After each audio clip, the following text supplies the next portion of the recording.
Let's review how Office 365 ATP email spoofing works and how you are protected with spoof intelligence.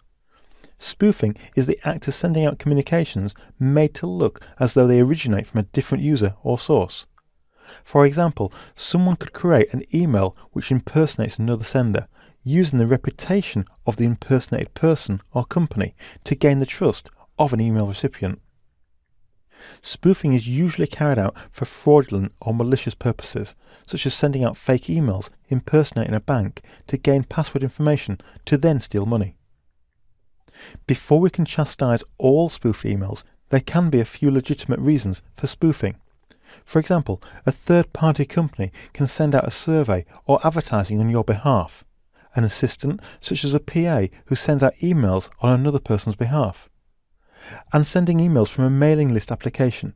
Although the mailing list is not sent from the sender's email address, it will be spoofed to look as though it was. There are two main types of malicious spoofing which you need to protect against. The first is blocking spoof emails which have been sent to your users' inboxes from external sources. The second is to prevent your own internal email servers from sending out spoofing emails, since that could get your domain blocklisted.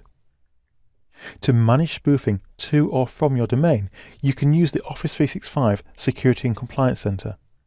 Within Threat Management, under Policy, there are two areas which we can view the anti-spoofing protection. These are the ATP anti-phishing and anti-spam areas. Within the anti-spam policy settings page, you can find the spoof intelligence policy. Here you can review all the senders who are spoofing your organizations, domains, or sending you emails from spoofed external domains. With Advanced Threat Protection, Office 365 will enforce the spoof intelligence policy, and you cannot turn this off or modify the anti-spoofing protection.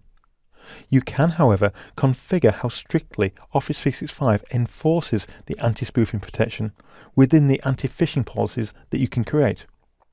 You can block spoof senders and then review what action to take on each sender, and this is for both internal and external spoofing.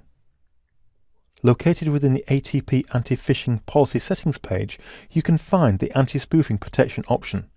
Here you can enable the feature and decide if you want to junk email or quarantine the spoofed messages.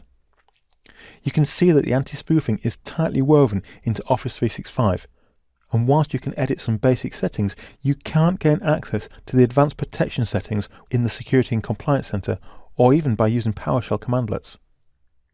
Earlier, we covered how email authentication protocols in Office 365 guard against spam. These settings also guard against spoofing and include adding a Sender Policy Framework or SPF text record to your DNS. The SPF record identifies which servers are allowed to send email on your behalf by providing a list of authorized sending IP addresses. The Domain Keys Identified Email, or DKIM, ensures that destination email servers trust messages sent from your custom domain by using digital signatures in the email message headers. And DMARC works with the SPF to check the from address of the sender email address. Whilst SPF, DKIM, and DMARC can help protect against spoofing, some organizations do not use this level of functionality as it requires an additional effort to set up outside of Office 365. By default, ATP offers extra protection by using sender reputation, sender and recipient history, and behavioral analysis. These combine to determine whether email should be marked as spoof and is known as spoof intelligence. Once your domain has been targeted by spoofing and Office 365 ATP has caught some of the spoofed emails, you can view the information on each spoof sender in the Security and Compliance Center. The sender review information includes the sender or true sender information, which allows you to see the domain and IP address of where the spoof email has been sent from. The spoofed user shows the details of your user or users whose accounts have been spoofed and sent out email. For internal spoofing, you can see the email address, and for external spoofs, the domain. And finally, the number of messages shows how many spoofed email messages have been sent to your organization within the last 30 days.